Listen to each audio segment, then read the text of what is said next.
Mamos žurnalas. Laida mamytėms ir tėveliams. Laidą remia Junior sirupai. Šaukštas laisvo kvėpavimo Junior eukaliptus. Šaukštas imuniteto Junior echinacea. Šaukštas saldaus miego Junior relax.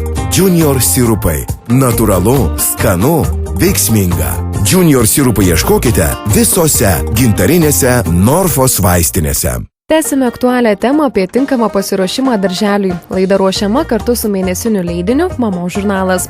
Pradedame nuo iš pažiūros paprastų dalykų, tokių kaip prisitaikymas prie darželio dienos režimo, kad būtų aišku, kada bus valgoma, kada žaidžiama, kada miegama.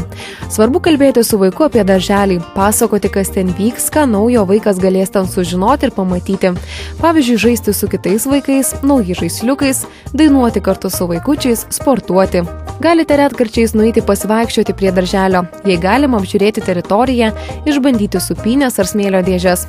Pasakykite, kad čia vaikas žais, kai jau lankys darželį. Galite pasakyti, kad darželis tai jo darbas ir kaip mama su tėčiu eina į darbą, taip jis vaikščios į darželį. Kitas pasiruošimo momentas, jei tai galite, suteikite savo sūnui ir dukrai galimybių pabūti ne su jumis, o su kitais suaugusiaisiais. Tai gali būti senelis ar senelė, galbūt auklė ar jūsų draugė, o išsiskyrimo laikotarpį gali būti iš pradžių trumpesni ir retesni, vėliau juos ilginant ir dažninant. Išsiskyrimo su jumis ir vėlesnių sugrįžimų metu vaikas matys, kad mama niekur nedingsta.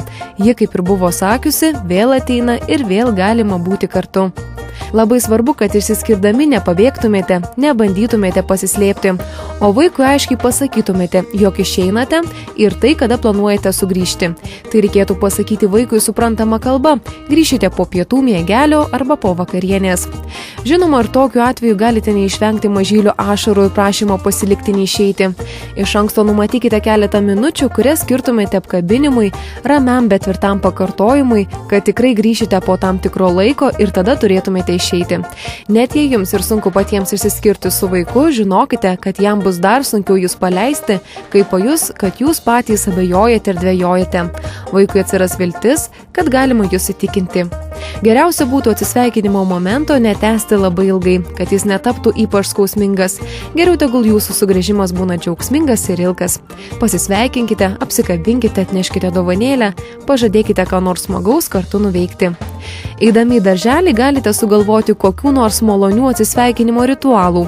Pavyzdžiui, kad pamojuosite eidami iš darželio, o mažylis į jūs tuo metu žiūrės pro langą.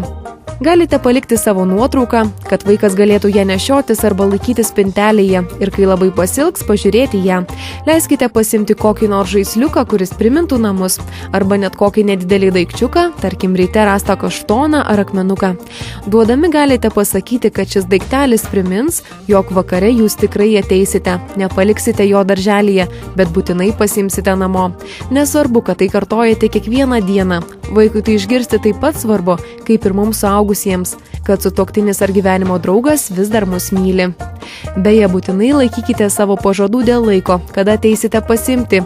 Geriau pasakykite šiek tiek vėlesnį variantą ir ateiti anksčiau nei atvirkščiai, nes patikėkite, laukimo laikas mažyliui be galo prailgsta. Dar atkreipkite dėmesį į tokius paprastus, bet gyvenimą šiek tiek palengvinančius ir apsunkinančius dalykus, kaip bendra vaikučio būsena. Mums visiems lengviau priimti naują, kai esame nepavargę bei žvalūs. Todėl ir mažajam labai svarbu būti išsimiegojusiam, sočiam ir sveikam. Svarbiausia, kad jums darželis nebūtų baubas, o vieta tobulėti ir augti. To ir norisi palinkėti. Daugiau informacijos ieškokite mėnesinėme leidinyje Mamos žurnalas. Na, o laidos rėmėjai primena visiems žinomą akivaizdžią tiesą. Stipriausias ginklas prieš infekcinės peršalimo ligas sukeliančius virusus – imuninė sistema. Gaila, tačiau mažylių imunitetas dar netoks stiprus kaip suaugusiųjų. Jis dar tik formuojasi ir stiprėja drauge su augančiu vaiku. Dėl šios priežasties vaikai, ypač ikimokyklinukai, dažniausiai tampa pagrindiniais taikiniais įvairių infekcinių peršalimo ligų taikiklyje.